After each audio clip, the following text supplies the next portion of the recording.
If your relationship with the scales is as up and down as the number that it keeps showing you, then this video is for you. How are we? I'm Will Russ, now personal trainer and online fitness coach, former professional footballer, bit of a technicality, but I don't want to bore you with that. I'm here to simplify the complicated fitness industry for everyday people like you and me. Daily, weekly, monthly, annually, never. I'm going to be going through how many times you should be weighing yourself and why. Before we begin, yes, it is that time. I'm plugging my free fat loss crash course. You know why I'm plugging it? Because it's an amazing resource that you should be using if your goal is to lose body fat, or you just want a better understanding of how your body can change weight, which in this video ties in quite well. Links in the description. It's an email a day for a week straight that's going to accelerate your fat loss progress and sustain your fat loss progress once you get to the point and the weight that you're happy with. To start, I'm just going to be going over a few things that can actually affect your body weight and that can cause those daily, weekly, monthly fluctuations. If your goal is to lose weight, then obviously we need to be in a calorie deficit. And if we're consistently in a calorie deficit, then our body weight will drop over time. Except during that time, we might experience fluctuations that can be quite severe. So a few things that cause those fluctuations, mainly to do with water weight. The way water can cause these fluctuations is through many ways. We've got increase in sodium intake or having more salt, increase in carbohydrate intake. Not that these things are bad and not that you shouldn't have sodium or salt, not that you shouldn't have carbs, it's just that they hold on to more water. It's not going to cause fat gain, that's why I'm going to go over in this video. It's going to cause you to temporarily hold on to more water. A heavy gym session might cause weight gain on the scales, but again, that will be due to water because it will be inflammation in the body. So I've had it where if I've been kicked in a football game or if I've done a 25-kilometer run, my body's a bit beat up. So the body's response to that is to swell up. That swelling is now water, which causes the scales to go up. Another way you can experience swelling is on planes. So if you go on like an 8-hour flight or even like a 3 or 4 hour flight, you might experience a gain in weight even though you've not done anything during that whole time. The body swells up when it goes up 30,000 feet. So again, that's another way it can work. The fifth way it can work is you just drank more water that day. What if you just drank loads of water, especially when it's hot? Like I had it with a lot of my clients when there was a heat wave. Everyone's weight kind of spiked a little bit, and that might have just been down to them just drinking more fluids because obviously they didn't want to be dehydrated, and maybe they were taking more salt on as well, electrolytes, that type of stuff, because that's what it is. So causing you to hold on to more water. Eating foods at different times. If you weigh yourself at different times of the day, which I'll go through in today's video and when you should be doing that, then that might cause some fluctuation day to day, week to week, month to month. Because some days you might have a full stomach, some days you might have an empty stomach. Obviously that food in your system is going to cause an issue on the scales, either up or down. Same goes for a bit TMI, but if you've had a shit or not. If you haven't, then again, all that waste is inside you and that's going to weigh something. If you have, then again, that waste isn't inside you and that waste weighs something. So the scales are going to be down or up depending on if you've had a number 2 or not. And lastly, for the women viewers, most commonly is periods.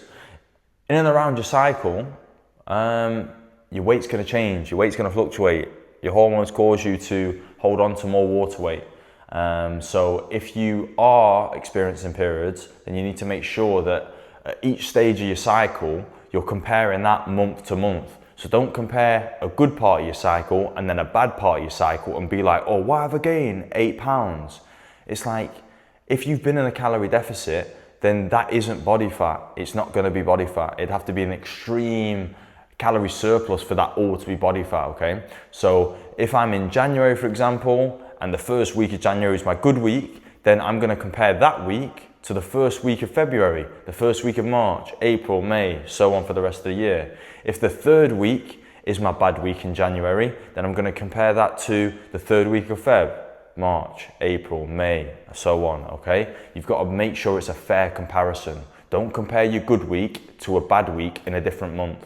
Speaking of fair comparison, make sure you're wearing the same thing when you're weighing yourself. So just go in your underwear. Don't be having shoes on one day, or your slippers or your sliders on one day, or don't be having a t-shirt on and then shorts on one day. Like, just go in your underwear with nothing on your feet every single day. That's going to be the fairest and most even outcome. Lastly, the point that you've all been waiting for. How often should you be weighing yourself? So we know what affects your weight, and we know how to weigh yourself, yeah, to make sure that it's fair. How many times should you be weighing yourself? I say you should be weighing yourself every day. Now, some people say, oh, it's a bit obsessive, like, oh, it's bad for my mental health. Like, politely, just get on with it. Because the reason I want you to be weighing yourself every day is because it gives us the most data points. If you weigh yourself every day for a month, that's 30 data points that we have that allows us to make any necessary adjustments to your plan. So whether that be reducing your calories, increasing your calories, reducing your water intake, increasing your steps, increasing your gym sessions, decreasing, whatever the change or the adaptation, the adjustment that's needed, we've got a lot of data to be able to make an educated decision. However, if you weigh yourself on a weekly, monthly, I've even heard someone weigh themselves on an annual basis, you drastically reduce the amount of data points that you have, meaning you can't make as educated a decision on your plan or your program going forward.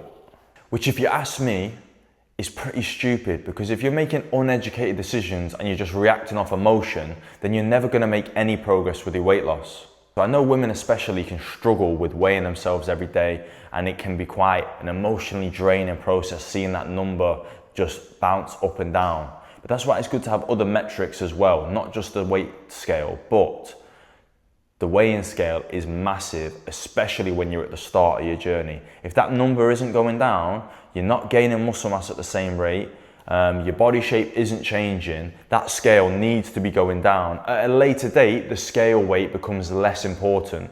But if you're at the start of your journey or towards the beginning, then that's the most important thing in my opinion. That scale number needs to be coming down. So get comfortable with weighing yourself daily, putting it in some sort of data tracker so that you can either get a weekly average or you can have a graph that shows you the trend line. And like I said, if we want that trend line going in the right direction, so down into the bottom right corner, that's where we want it going. So multiple things that can affect your body weight. Weigh yourself in your underwear and in the morning after you've been for a piss. I'll quickly mention on that, if you do night shifts or something like that, weigh yourself after your longest sleep. So obviously don't come home at 6 in the morning, 7 in the morning, 8 in the morning and then weigh yourself. That's going to be stupid, because that would be like me weighing myself at 5 p.m, okay, if I work normal hours. Weigh yourself after your longest sleep. So if you go to bed at 8 in the morning and you wake up at 2 p.m. or whatever time you wake up, weigh yourself then, because that's effectively your morning, even though it's not in the morning in the grand scheme of things. Okay, but so in the mornings or after your longest sleep as a night shift worker, and in your underwear, okay, after you've been to the toilet. That's going to be most accurate. And then daily weigh-ins are going to be your best bet. It's given us the most data points. If we have more data points, we can make better and more educated decisions around your fat loss journey. I know it can be a bit emotionally draining sometimes, but get over it, okay? Get over it. We can't be acting on emotion. We've got to be acting on facts. Hopefully that was helpful. But I tell you what's definitely going to be helpful, that fat loss crash course that I mentioned at the start of the video. It's that good that I've got to mention it twice. Sign up to it below. It's an email a day, about 90 seconds worth of reading. It's going to accelerate your progress for 7 days. And then it's going to also allow you to sustain that progress so that you can stay lean, healthier, and happier for life. Follow me on Instagram. All these links, everything that I've mentioned here is going to be in the description. Follow me on Instagram though. That's the best place you're gonna have in terms of getting in contact with me. I post on there every day, post on my stories multiple times a day. So if you wanna see what I'm up to on a day-to-day basis, then get in touch on there. I post on YouTube every week, Sunday at 6 p.m. Please like, subscribe, comment, anything that might remotely help with boosting this YouTube channel. But otherwise, post on this channel every week at 6 p.m. on a Sunday. Lastly, if you've liked what I've spoke about today, and you feel that you've maybe struggled with your fat loss, or I am in a gym, yeah, Terra Gym by the way, shout them out, Southport, local, private, independent gym, sauna, functional bit, machines, ice bath, the works, get in touch, Google them, or I'll put the link in the description. But if you'd like to actually be helped in the gym because you're unsure, you want to tone up, build muscle mass, you want to drop body fat, you want to increase your activity, you want to become a healthy human being and actually change your daily habits, then you can book in a call and speak with me below. On that call, we'll just have like a little bit of friendly chat, get to know each other a little bit, be about 45 minutes, 30 minutes, something like that. And that will allow you to ask any questions, allow me to ask any questions. And if we are a good fit, then potentially we can work in the future. If we're not, then I'll try and push you in the right direction and give you the best chance and the best next step possible for you. All right, bye for now.